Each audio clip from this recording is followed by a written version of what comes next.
사순절 둘째 주 예배를 주님 앞에 드리겠습니다.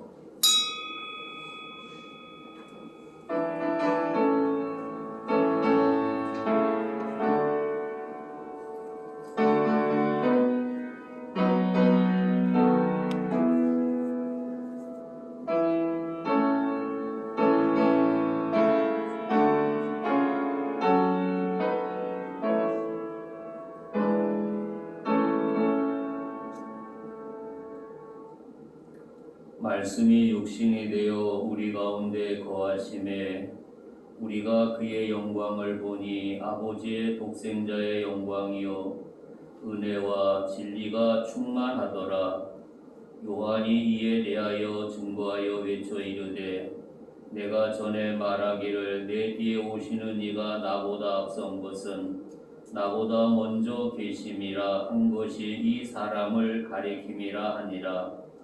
우리가 다 그의 충만한 데서 받으니 은혜 위에 은혜더라. 아멘. 사도신경으로 신앙 고백하겠습니다. 나는 전능하신 아버지 하나님 천지의 창조주를 믿습니다. 나는 그의 유일하신 아들 우리 주 예수 그리스도를 믿습니다. 그는 성령으로 잉태되어 동정녀 마리아에서 나시고 본디오 빌라에게 고난을 받아 십자가 박혀 죽으시고 장사된 지 사흘 만에 죽은 자 가운데서 다시 살아나셨으며 하늘에 오르시어 전능하신 아버지 하나님 우편에 계시다가 거기로부터 살아있는 자와 죽은 자를 심판하러 오십니다. 나는 성령을 믿으며 거룩한 공교회와 성도의 교제와 죄를 용서받는 것과 몸의 부활과 영생을 믿습니다. 아멘. 찬송가 35장 부르고 난 다음에 손용조 장로님 기도하겠습니다.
다 같이 기도하시겠습니다.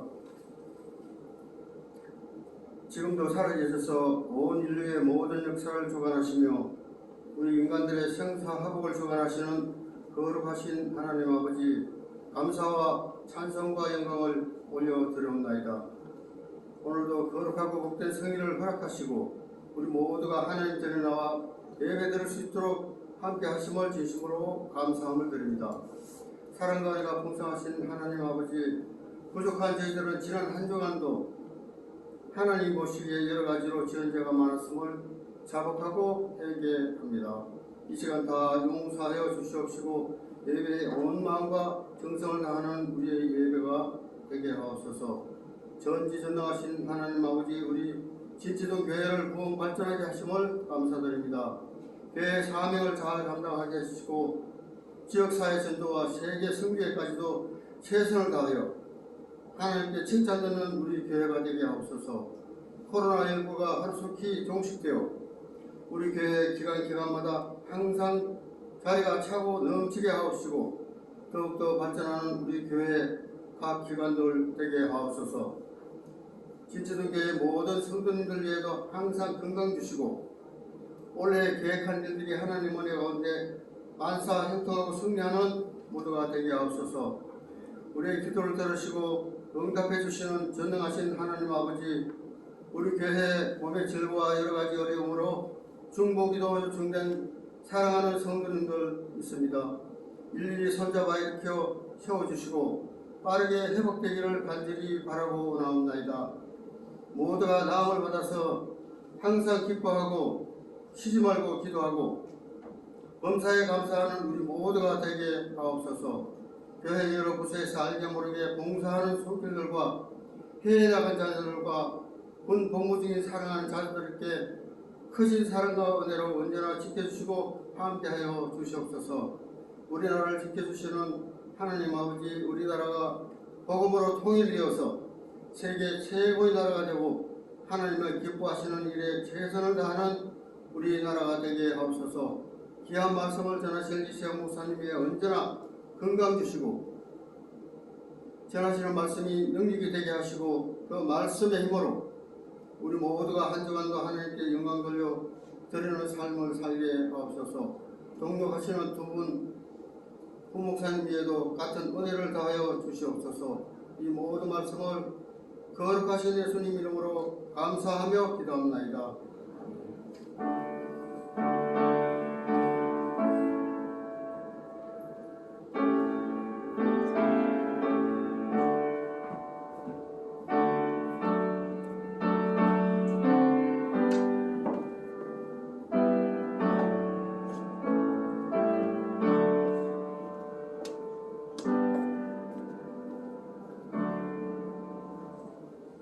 찬송가 304장.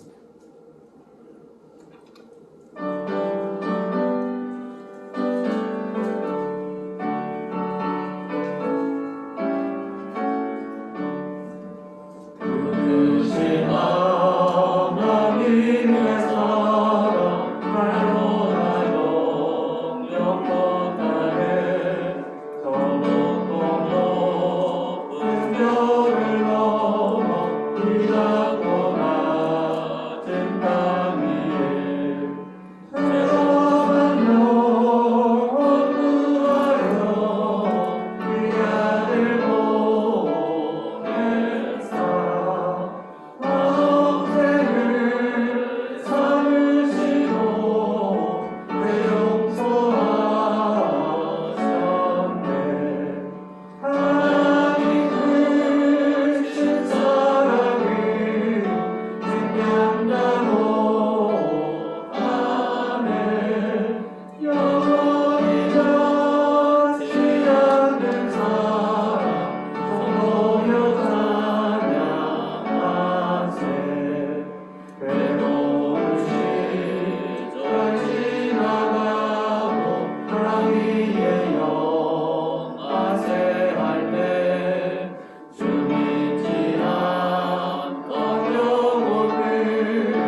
열왕기하 4장 1절부터 7절, 7절은 다 같이 한 목소리로 보겠습니다.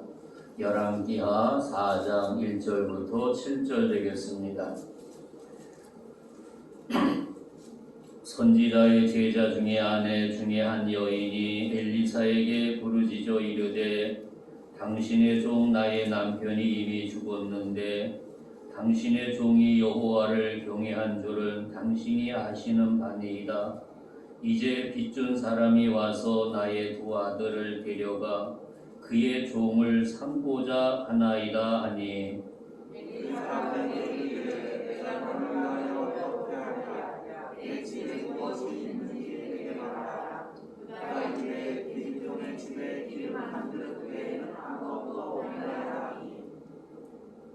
이르되 너는 밖에 나가서 모든 이웃에게 그릇을 빌리라.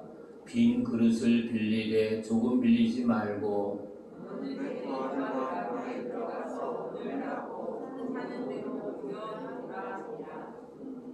여인이 물러가서 그의 두 아들과 함께 문을 닫은 후에 그들은 그릇을 그에게로 가져오고 그는 부었더니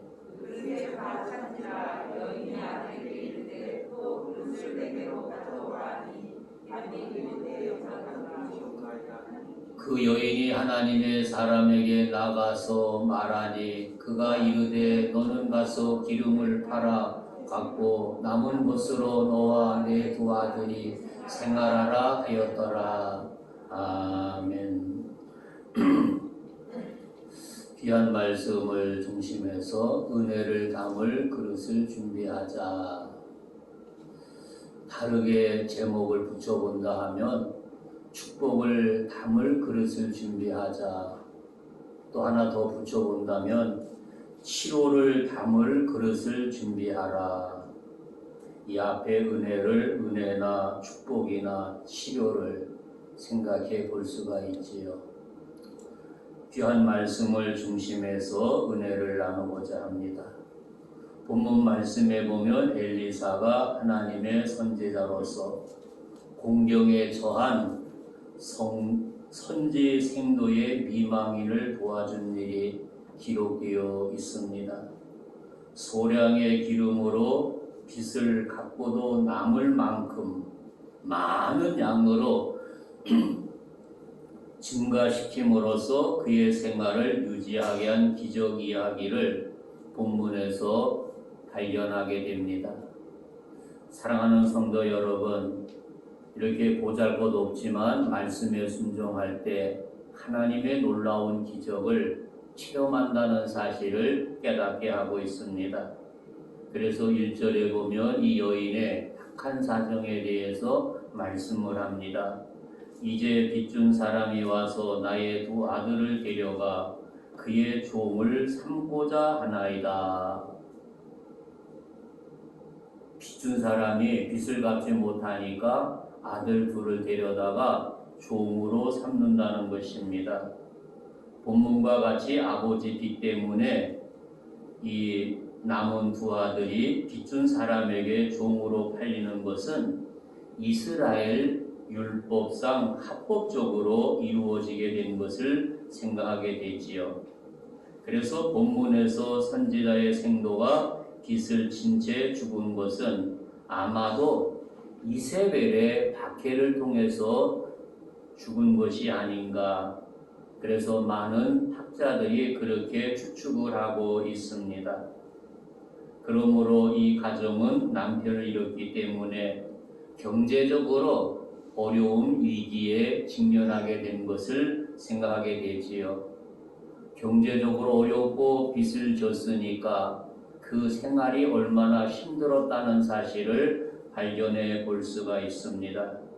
요즘 우리는 이 코로나19를 통해서 경제적으로 어려움을 당하는 오늘의 현실을 생각해 볼 수 있습니다. 1년이 넘었는데도 아직도 해결되지 않고 숫자가 오르락내리락 하는 현실을 생각하게 됩니다. 개인 사업하는 사람들이 여기저기서 아우성치는 소리를 들려볼 수 있습니다. 사랑하는 성도 여러분, 그래서 아들을 종으로 노예로 팔린다는 것은 그 시대의 하나의 관습으로 되어졌던 것을 생각해 볼 수 있습니다. 아들이 팔려가는 것을 보지 못한 채 엄마의 그 마음이 어떠했는지를 생각해 볼 수가 있겠지요. 그래서 이 여인은 자기의 딱한 사정을 엘리사 남편의 스승이 찾아가서 그것을 그대로 호소하고 있는 모습이었다는 것입니다. 그때 엘리사는 그에게 질문을 합니다. 너희 집에 무엇이 있느냐? 2절에 보니까 한 병의 기름 외에는 없다고 하는 것입니다. 작은 병의 기름이라고 해서 가기도 하는데 원문상 맞지 않다고 생각하게 됩니다. 그래서 기름 부을 정도의 기름을 생각하게 되지요. 즉 한 사람에게 기름 붓는데 알맞은 정도의 기름으로 생각할 수 있다고 하는 것입니다. 그래서 본문에 과부가 보이던 한 병의 기름을 음식 만들어 쓰는 기름이 아니고 목욕 후에 바르는 기름으로 우리들이 추측을 하고 있습니다. 그리고 4절에 보니까 들어가서 문을 닫고라고 말을 합니다. 문을 닫는다는 것을 명한 이유는 베르라는 단어를 생각하게 되는데 아무 방해받지 않기 위함이라고 하는 겁니다. 그래서 그녀와 그 두 아들이 들어가서 문을 닫고 하나님의 종이 말한 대로 순종하는 모습을 생각하게 되지요. 다시 말한다면 이들은 기적을 체험하면서 자랑하지 않고 오직 하나님께만 영광 돌리기 위해서 그래서 그 문을 닫으라고 말씀하고 있었다는 것을 생각하게 됩니다. 왜냐하면 하나님의 사랑의 명령대로 은밀함 중에 기적을 체험하도록 역사하시는 그분의 모습을 여기서 발견할 수가 있습니다. 사랑하는 성도 여러분, 우리는 항상 하나님 말씀에 순종할 때 놀라운 기적을 체험한다는 것을 깨닫게 하고 있습니다. 그런 예를 하나 들면서 말씀을 드리고자 합니다. 크리스찬으로 자기가 이웃에게 재정적인 도움을 주지 못한다 할지라도 그의 축복을 위해서 강구할 수 있다는 사실입니다. 다시 말하면 우리가 누구에게 물질로 도움을 주지 못한다 할지라도 우리들은 그 심령을 위해서 기도로 축복의 기도를 베풀 수 있다고 하는 사실입니다. 아무리 악한 사람이라고 한다 할지라도 악한 마음을 갖는 것이 아니라 하나님, 아무개가 지금 악한 마음 갖고 있는데 그 악한 마음 제거해 주시고 주님의 마음을 간직하도록 인도해 주시고 그에게도 물질의 복을 허락하여 주옵소서. 그런 아름다운 기도의 자세를 생각해 볼 수 있습니다.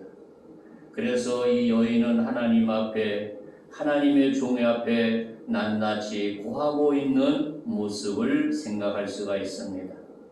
엘리사 스승은 그 여인의 공경에 처한 모습을 보면서 너무나도 마음 아파하는 모습을 생각하게 되지요.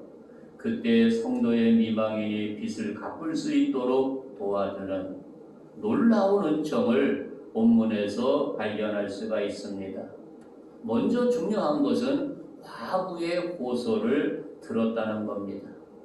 우리에서 첫째로 과부를 들었다는 것입니다. 구약의 과부는 약하고 불쌍한 사람의 대명사였다고 하는 것입니다. 오늘 본문에 나타난 선지자 생도의 미망인도 참으로 살아가기가 난처한 사람이라고 하는 겁니다. 요즘 세상도 혼자 사는 이 과부들, 고아들이 살기가 힘든 세상이라고 하는 겁니다. 과거 역사 속에서는 얼마나 힘들었는지를 상상해 볼 수 있습니다. 그녀는 빌린 돈을 갚지 못해서 그녀의 아들들이 종으로 팔려가게 되는 신세가 되었다는 사실입니다. 이런 형편에 처하자 과부는 엘리사를 찾아가 딱한 형편을 호소하는 모습이었습니다. 하나님께서 이런 호소를 들어주셨다는 사실입니다. 하루아침에 사랑의 대상을 잃어버리고 의지할 데조차 없는 막연하고 인생으로 홀로 살아가는 과부야말로 가장 불쌍한 사람 중에 한 사람이라는 사실입니다. 그래서 하나님께서는 고아나 과부에게 비상한 관심과 사랑을 나타내 보이셨던 말씀을 생각하게 됩니다.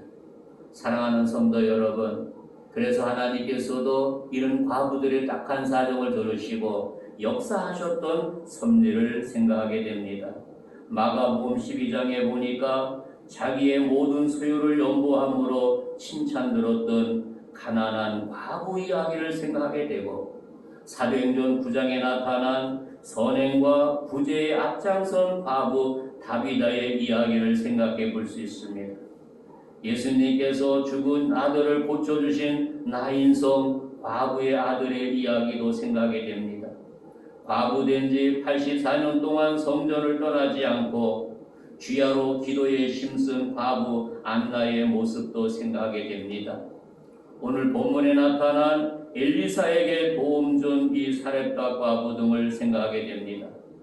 오늘 본문에 나타난 엘리사에게 나타난 이 과부의 딱한 사정도 생각하게 됩니다. 사랑하는 성도 여러분, 본문의 선지 생도안에 역시 모범적인 과부라고 말할 수 있습니다.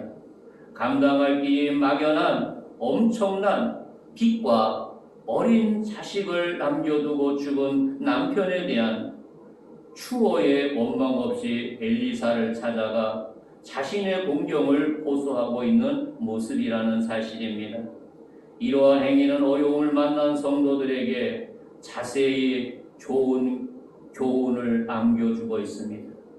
다시 말하면 내가 어려움 당할 때 세상을 향해서 호소할 것이 아니라, 친구를 향해서 호소할 것이 아니라, 나를 죄에서 구속해 주신 여호와 하나님 앞에 조용히 나와 그분을 향해서 호소한다는 사실입니다. 그럴 때 그분께서 역사하신다는 것을 본문을 통해서 깨닫게 하고 있습니다.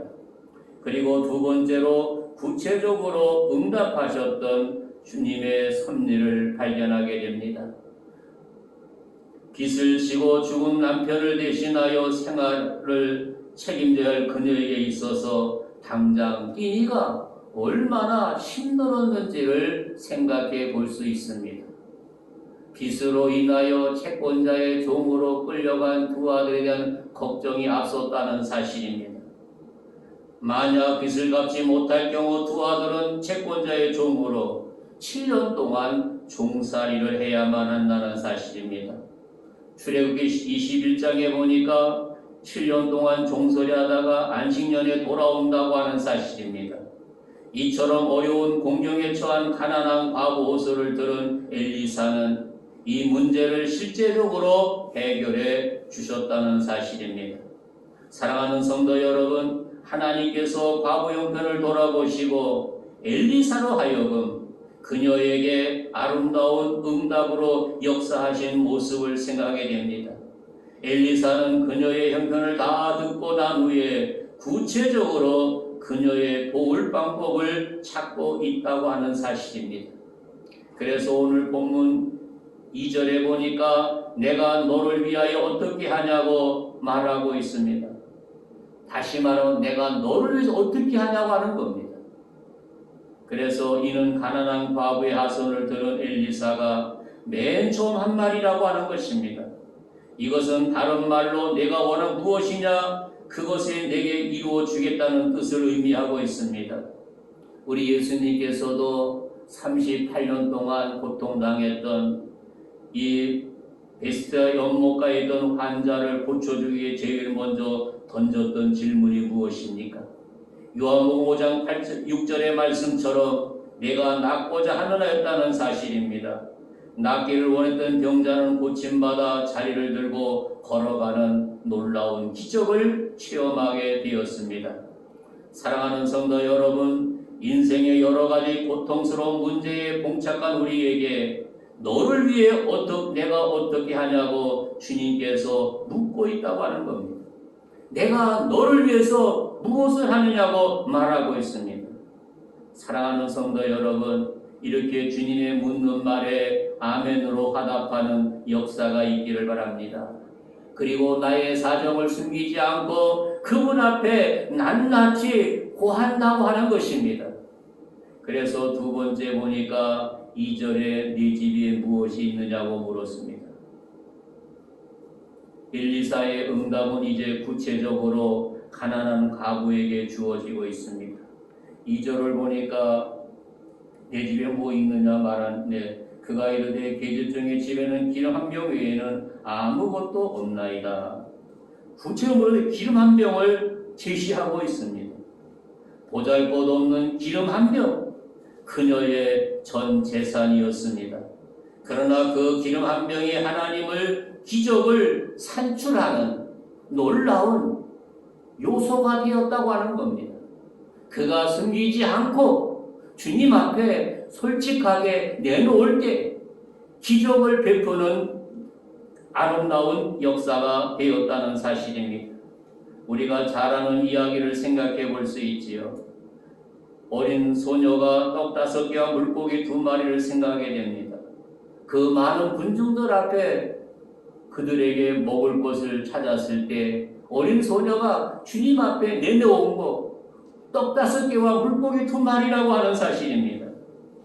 그런데 5,000명을 먹이고 12광주리가 남았던 아름다운 역사를 생각하게 됩니다. 아무리 조금 미천한 것이라 한다 할지라도 그 미천한 것이 하나님의 손에, 예수님의 손에 잡히게 된다면 그것은 위대한 힘을 발휘할 수 있다고 하는 사실입니다. 다시 말하면 연약하고 보잘것없다 한다 할지라도 그분 손에 붙잡히게 된다면 우리 주님께서는 보잘것없는 그것을 통해서 아름다운 기적으로 우리에게 역사하신다고 하는 겁니다. 그래서 우리가 기도할 때 아버지 나는 보잘것없습니다. 연약한 나를 붙들어 주옵소서. 주님의 능력의 손으로 기적을 체험할 수 있도록 성령님 인도해 주옵소서. 그런 아름다운 고백이 저와 여러분의 고백이 되어지기를 바랍니다. 다시 말하지만 물고기 2마리와 보 5개가 5,000명 먹이고 12원 남겼다고 하는 사실입니다. 우리들의 비난한 지식과 재물 그리고 능력을 하나님께서 역사하신다고 하는 것입니다. 내가 연약한 지식이라 한다 할지라도 부족한다 할지라도 그분 앞에 그대로 고한다는 사실입니다. 그러면 하나님께서 이것들을 근거로 하나님의 사업에 놀랍게 기적을 통해서 역사하신다는 사실을 깨닫게 하고 있습니다. 그래서 우리에게 중요한 것은 그분이 나에게 질문할 때 숨기지 말고 그대로 고한다는 것입니다. 우리 집에는 기름 한 병밖에 없습니다.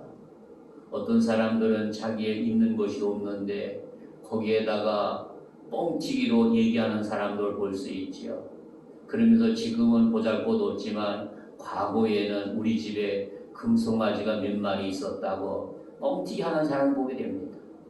거기서는 주님이 안 통합니다. 지금 현실이 중요하다고 하는 겁니다. 지금이 중요하다고 하는 겁니다. 내 모습 그대로, 초라한 모습 그대로 그분 앞에 내놓는 지혜가 우리 모두에게 충만하시기를 주님의 이름으로 축복합니다. 그리고 세 번째로 예수님 뭐라고 밖에 나가서 모든 이웃에게 그릇을 빌리라고 말씀하고 있습니다. 빈 그릇을 빌리되 조금 빌리지 말라고 하는 겁니다. 비록 가진 거는 보잘것 없었는데 그릇을 많이 빌리라고 하는 거예요. 가진 거는 기름 한 병 그릇 많이 빌리라고 하는 거예요. 대답을 들은 엘리사는 다시 말하기를 이웃에게 빈 그릇을 빌리되 빌 수 있는 한 최대한으로 빌려오라고 이야기하고 있습니다. 이에 그녀는 하나님의 능력을 믿어 의심지 않았기 때문에 많은 그릇을 빌려오게 되었던 것을 생각하게 됩니다. 사랑하는 성도 여러분, 우리는 인간적으로 계산할 적이 있지요. 내게 있는 게 보잘것없는 많은 교를 빌려서 뭐하나. 먼저 인간이기 때문에 인간의 계산이 앞선다고 하는 사실입니다.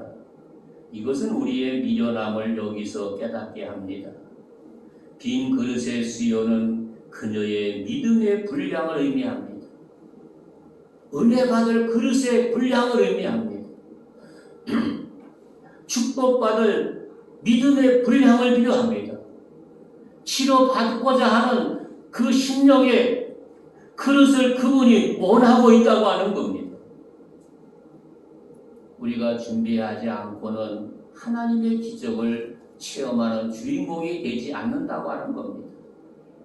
우리를 향해서 말씀하시는 하나님의 음성을 듣는 역사가 있기를 바랍니다. 그래서 우리 모든 성도들이 내가 있는 위치에서 주님이 나에게 어떤 그 그릇을 원하는가, 은혜에 받을 그릇인가, 축복받을 그릇인가, 치료하기 위한 그 그릇인가. 그릇은 다를 수 있다고 하는 겁니다. 그러나 다른 그릇이다 한다 할지라도 그분께서 원하실 때 우리는 묵묵히 순종한다고 하는 겁니다. 그럴 때 우리 주님이 그 가운데 역사하신다는 사실을 깨닫게 하고 있습니다. 사랑하는 성도 여러분, 기적은 엘리사를 찾아간 그녀에게 그릇을 준비하되 집에 있는 것과 이웃에 가서 최대한 많은 그릇을 빌렸는데 그 그릇에 차고 넘쳐지는 역사가 되었다고 하는 사실입니다. 그래서 네 번째 보니까 모든 그릇에 기름을 부어서 차는 대로 옮겨 놓으라고 말씀하고 있지 않습니까? 4절에 보니까 너는 네 두 아들과 함께 들어가서 문을 닫고 그 모든 그릇에 기름을 부어서 차는 대로 옮겨 놓으라고 말씀을 하고 있습니다. 다시 말하면 빌려온 빈 그릇을 엘리사는 시키는 대로 기름병에 기름을 부었다는 사실입니다. 아무리 부어도 기름병에 기름은 줄지 않았다고 하는 사실입니다. 그러나 마지막 그릇을 가득 채우자 기름이 떨어지게 되었다고 성경은 말씀하고 있습니다. 사랑하는 성도 여러분, 빈 그릇은 하나님의 축복을 담는 그릇이라고 하는 겁니다. 오늘 나를 향해서 너는 무슨 그릇을 준비하라고 말씀하고 있겠습니까? 우리는 우리 주님이 원하시는 그릇을 각자 위치에서 지혜롭게 준비할 수 있는 복된 성도들이 되어지기를 주님의 이름으로 축복합니다. 물론 그릇이 더 있었다면 그것도 가득 채울 수 있었습니다. 기름이 넘쳐 바닥에 흐르지 않는 것처럼 하나님의 축복도 무가치하게 바닥에 떨어지지 않는다고 하는 것입니다. 그러므로 우리에게 중요한 것은 그분께서 원하실 때 나에게 아름다운 그릇을 준비하는 겁니다. 은혜 담을 그릇, 축복받을 그릇, 기적을 체험할 그릇, 치유받은 그릇을 준비할 때 여호와께서 그 그릇의 분량대로 우리에게 역사하신다는 사실을 여기서 깨닫게 하고 있습니다. 이런 귀한 은총이 우리 모두에게 충만하시기를 주님의 이름으로 축복합니다. 끝으로 세 번째로 준비한 만큼 도와주신다는 겁니다. 내가 준비한 것만큼 여호와 하나님께서 채워주신다고 하는 겁니다. 내가 준비한 것 그분이 채워주신다고 하는 겁니다. 다시 말하면 그녀가 그릇을 준비하자 엘리사는 그 그릇에 기름을 채워지게 하는 이적을 베풀어 주셨습니다. 하나님께서 도우시되 그녀가 준비한 대로 도와주셨다고 하는 겁니다. 그녀가 빌려온 그릇에 기름이 다 채워질 때 기름이 멈췄다고 하는 것입니다. 사랑하는 성도 여러분, 하나님께서 성도에게 소원하고 준비하고 있는 만큼만 그분이 주신다고 하는 사실입니다. 축복받은 과부는 엘리사를 통해서 하나님의 축복받은 과부는 엘리사를 찾아가 예의를 갖추고 앞으로 되어질 일을 상담하게 되는 아름다운 모습을 여기서 발견하게 됩니다. 보통 사람들은 자기가 문제를 해결하게 되면 10명의 이 나병 환자들처럼 다 나았을 때 제사에 가서 몸을 보한 한 사람이었었고 9사람은 먼저 그립던 부모 형제를 향해서 뛰쳐갔다고 하는 겁니다. 그러나 우리는 할 일은 먼저 제사에 나가서 몸을 보이게 되고, 오늘 이 과부는 엘리사 스승에 가서 내가 앞으로 사랑을 상담한다고 하는 겁니다. 그것이 성도의 지혜라고 하는 사실입니다. 내가 먼저 할 것이 무엇인지를 깨닫는 일이라고 하는 겁니다.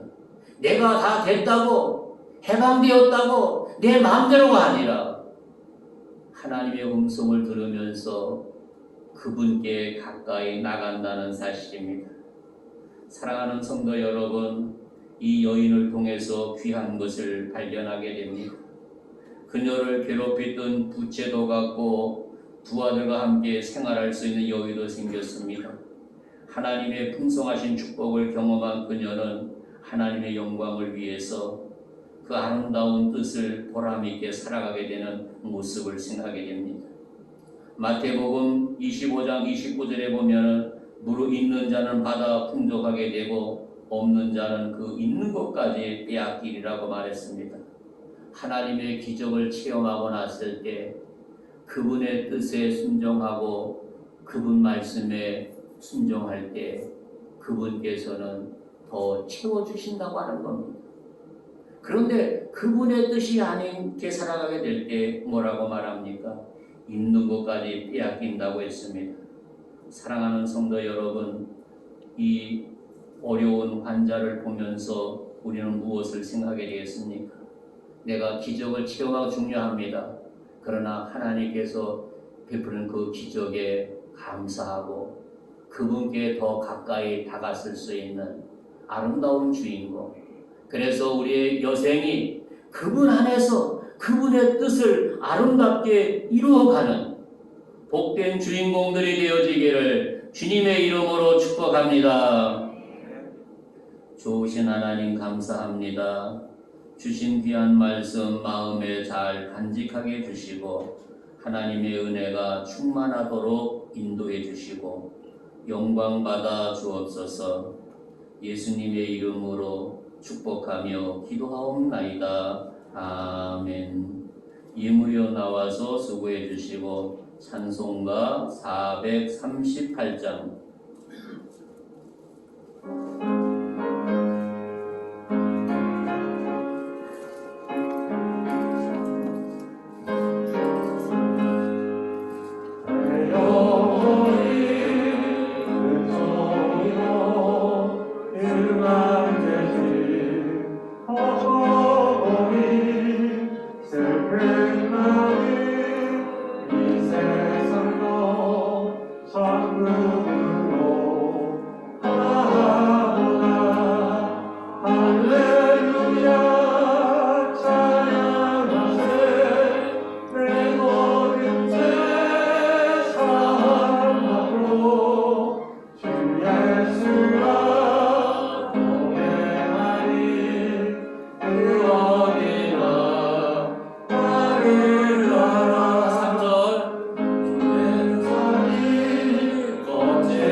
광고하겠습니다. 오늘 이따 2부 예배 끝나고 난 다음에는 장학생 두 사람에게 장학금을 지불하겠습니다. 다른 광고는 주보 뒷면을 참고해 주시기 바랍니다. 우리 내가 너를 도우리라.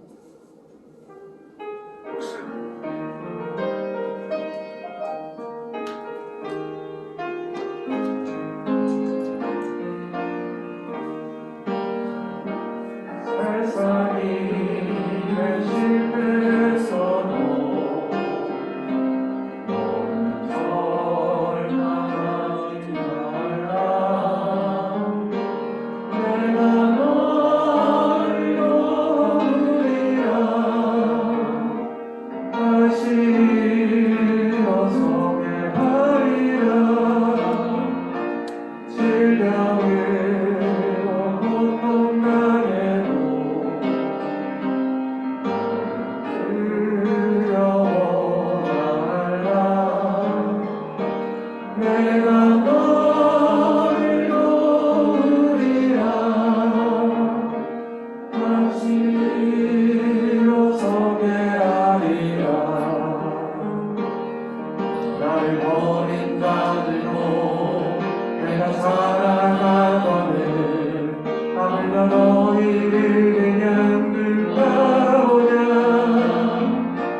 너를 손으로 물들이라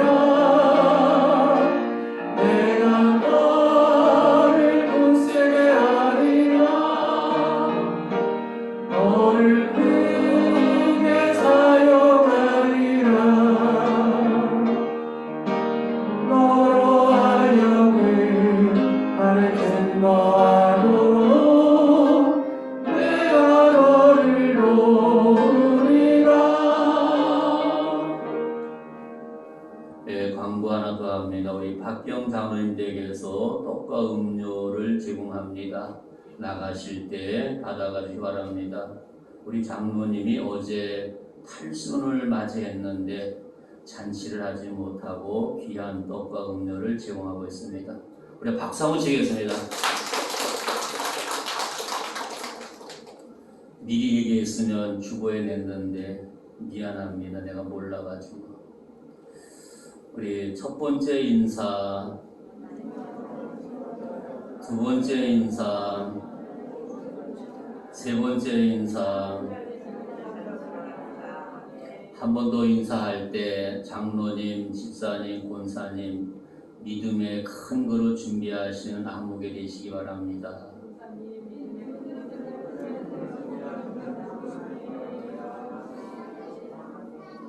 사랑하는 성도 여러분, 우리 하나님은 우리를 향해서 은혜의 그릇, 축복의 그릇, 치료받을 수 있는 그릇, 다양한 그릇을 우리 성도들에게 요구하고 있습니다.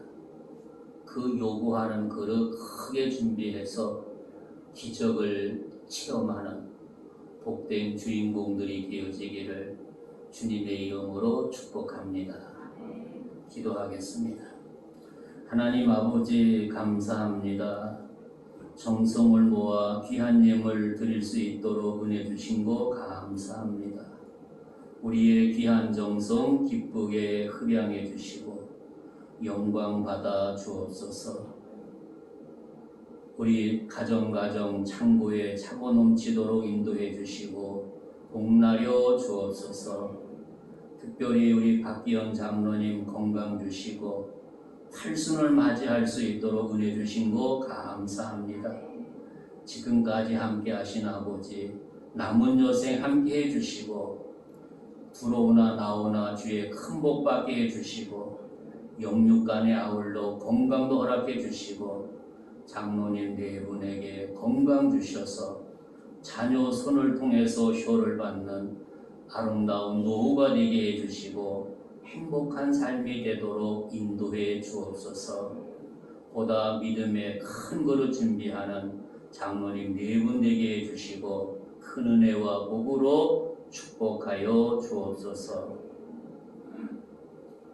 지금은 교회의 머리가 되신 우리 구주 예수의 은혜와 하나님 아버지의 지극하신 사랑과 성령님의 교통하심이 귀한 예배에 참여한 사랑하는 자녀들 머리 위에 분부하는 사랑하는 자녀들 해외 나가 있는 자녀들 영상을 통해서 예배드리는 귀한 신령들 머리 위에 우리의 조국 대한민국 위에 이제로부터 영원토록 항상 함께 하시기를 간절히 축원하옵나이다. 아멘.